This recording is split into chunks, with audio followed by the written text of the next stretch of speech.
बातमी पुण्यातून आहे। पुण्यात हिंजवडीत अवकाळी पावसासह गारपीट झाली आहे। ब्लू रिज सोसायटी परिसरात गारपीट झाल्याची माहिती मिळते। पुण्याच्या हिंजवडी परिसरात अवकाळी पावसासह ही गारपीट झाली आहे आणि त्याचीच ही दृश्य। अवकाळी पावसाचा तडाखा आता पाहायला मिळतोय। तर पुण्याच्या बाणेरमध्येही जोरदार पाऊस झालाय। रस्त्यावर गुडघाभर पाणी साचलंय आणि अचानक आलेल्या पावसामुळे नागरिकांची मोठी तारांबळ उडाल्याचं दिसलं।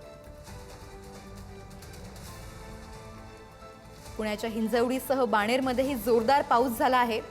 अक्षरशः गुडघाभर पाणी साचलंय आणि त्यामुळे नागरिकांची मोठी तारांबळ उडाली आहे। तर मावळ तालुक्यातही रिमझिम पावसाला सुरुवात झाली आहे। वातावरणात गारवा निर्माण झालाय, मात्र या पावसामुळे नागरिकांची मोठी तारांबळ उडाल्याचं दिसतंय।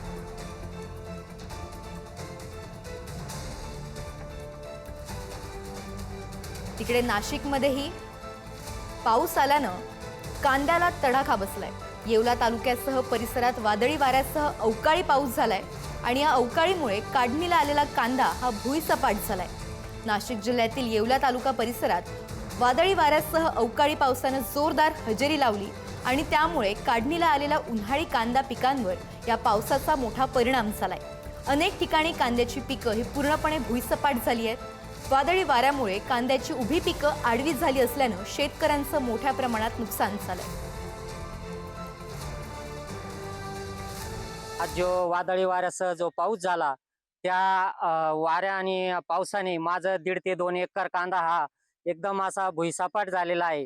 तरी मार्केट बंद असल्यामुळे मी तो काढू शकलो नाही आणि आज अचानक जो वादळी वाऱ्यासह पाऊस आला, माझ्या पूर्ण तो 1.5-2 एकर कांद्याचं पूर्ण नुकसान झालेलं आहे।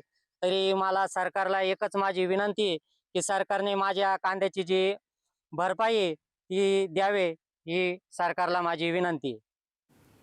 पुढची बातमी, मनसे नेते अमित ठाकरे सोलापुरात थेट शेतकऱ्यांच्या बांधावर गेलेत।